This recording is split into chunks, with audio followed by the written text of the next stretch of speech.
Welcome to Golden Talks.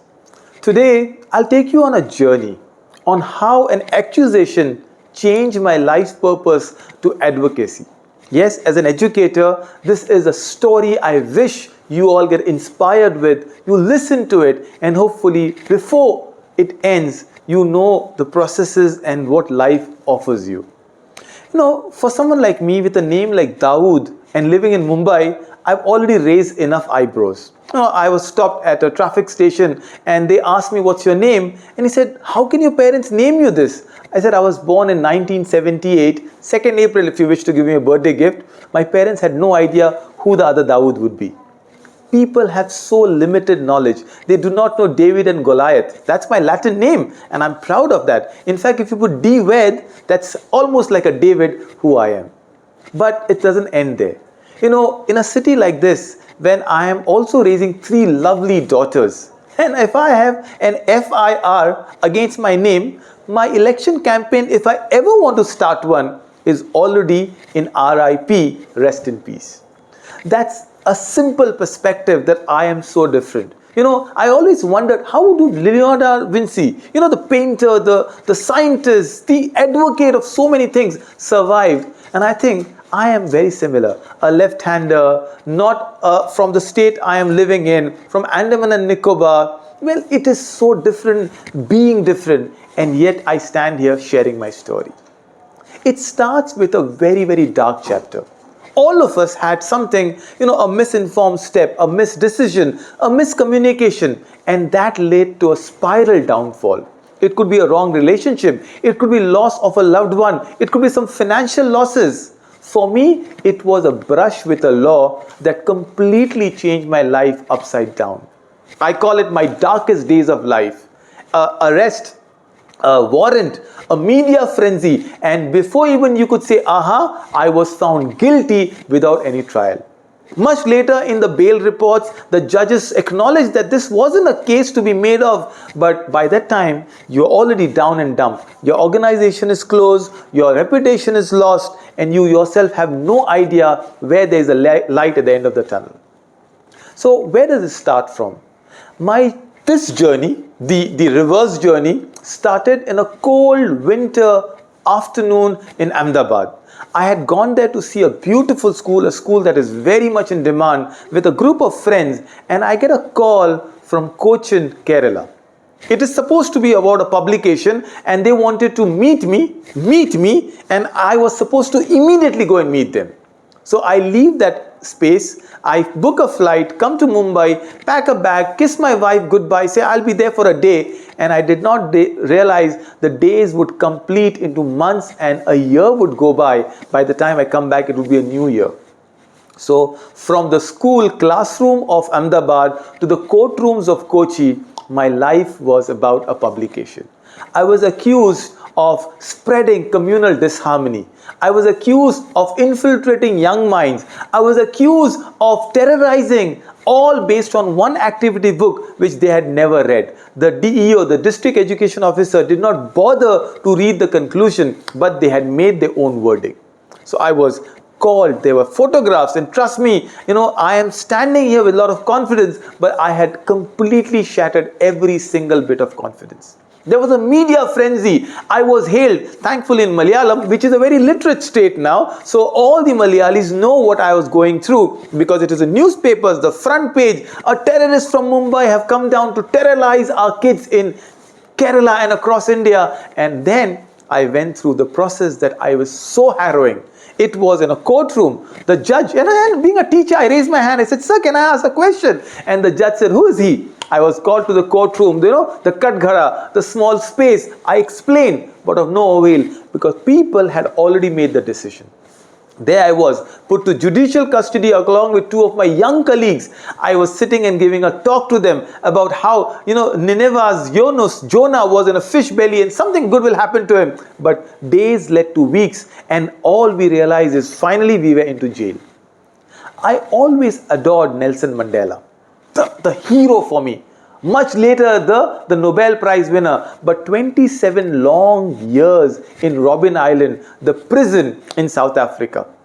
What happened to him? I love his reading. I love the movie Invictus with Matt Damon. I love his autobiography, The Long Walk to Freedom. Little did I realize, what you love attracts. And I spent 27 days, minuscule compared to my giant of a hero, but those 27 unending days. You know, sometimes when you know the end, it's easier. Sometimes you don't know which end will go into the Kerala prisons. One good thing was they used to serve fish in the prison, and trust me, we used to clean the floor after all those fish days. But somewhere I learned a lot of lessons. I learned time has relativity. Einstein couldn't teach better, but in a jail, the clock would stop moving. We'll wait for 11 o'clock in the morning when the courts will open. Hopefully today would be the day when the judge would hear application for the bail. My fellow prisoners, they taught me lessons I would never have learned. I slept to a murderer, and yet they gave me a very clean space. I read books. I met the jailer of the jail, and I completed an entire library stocking. I in fact ordered few books from the Amazon. Of course, Nelson Mandela's autobiography was one of them. This is a lesson. My fellow prisoner said, this is an MBA you can't pay to get. I realized actually you steal to get that MBA. I wouldn't want any one of you to go there. It was a dark, harrowing experience. It was a sad day. I prided myself being an educator. From Kolkata to Kochi, I would go and speak education language, and this completely turned my life upside down. Now I had two choices, my friend, to become bitter or better. And trust me, my education, there are three things that supported me: faith, family, and friends. And it is wonderful. Maybe father-in-law or fools, but the same thing who gives their wife to me. And till then, it's 8 long years of this experience. I have only got this little courage to share with the world right now. I have not changed my phone number. My residence is the same. You know, thankfully my wife didn't change me. I'm better looking than I was, more healthier, more conscious. But today, I have lived a life to tell the story. I'm continuing my journey because one dent, one deter cannot stop you from what your core mission is. With Golden Sparrow and micro schools and online schooling, my dream is to democratize education. My dream is to tell these people, come on, life is not the same for everybody. You will have experience, but how can I tell it with conviction if I didn't have any? I have gone to jails very recently in a Taloja jail in Navi Mumbai, telling them how important education is. I met an 82-year-old person. I said, sir, what advice will you give your 20-year-old self? And he said, learn higher education. And that is what it is. I couldn't have been a better person had it not been for the experience. Oh no, I'm not thankful to those police people and the people who came in from the local police, the crime branch, the CBI, NIA, every single people came, interrogated me. They would show us photographs of terrorists. After 5 times, we kind of recognized them, but we had no idea. That's never the intention. I am a proud Indian. I bleed blue. Maybe for the cricket field a little longer, but as much as Neeraj Chopra, as much as what is happening across into micro industries, I am proud. I vote. Mark is still there. I know my country, and for nothing will I compromise. And yet here I am being questioned. I was vulnerable, but that didn't stop me to become stronger. That's the whole idea. I'll give an incident, a very, very beautiful, romantic conclusion to one NIA officer. He flew all the way down from Delhi to meet me.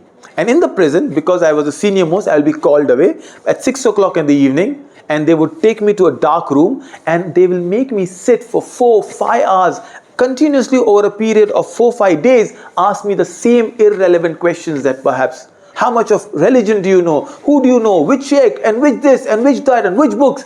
And I would ultimately tell them education, books, schooling. My idea was for all that I learned.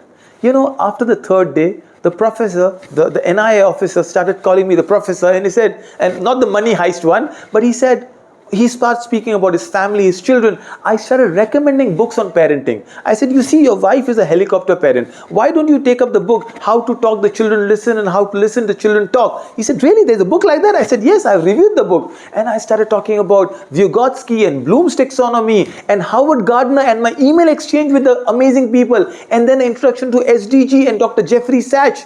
And he said, how much do you know all of it? I said, this is what I do. The only thing I want to do is educate my fellow Indians. I love traveling across from Guwahati to Gujarat, Surat. I was all over from Coimbatore to Kashmir and Jammu. This is what I did. And you know what he told me?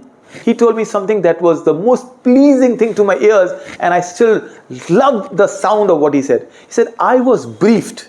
I was briefed that I am meeting a dangerous terrorist. And I go and put my report back, and if they accept my report, I will put in my report, I met a very educated Indian. Oh, that love. I'll tell you again. I met a very educated Indian. And he said, if they accept my report, we will never come and ever bother you again. He kept his word. His seniors understood the report. So far, I've never met them. I love to meet them on a better setting, on more education role, but not the kind of things in a jail as a prisoner. And I think all of us have a lesson to learn. We all are prisoners of our prejudices. We all are prisoners of our stereotypes. We all are prisoners of a low education. Break the shackle. Learn skills. Popularize education. Go around. Smile. Have more vacations with your children. Because I think at the cusp of my life where I am right now in, 40 is the age where Martin Luther became Martin Luther. 40 is the age where heroes became prophets and prophets became legends. My trials with destiny started at 40. Today at 48, I have the courage to share my story. Hopefully it's an idea worth sharing. These are my golden words. Signing off. Yes, it's a degree now and a PhD. Dr. Dawood Vaid, the author of the book Education Riddle. I wrote it in my prison time in Kerala. Hope you read it and we'll connect together. Let the golden sparrow fly. Jai Hind.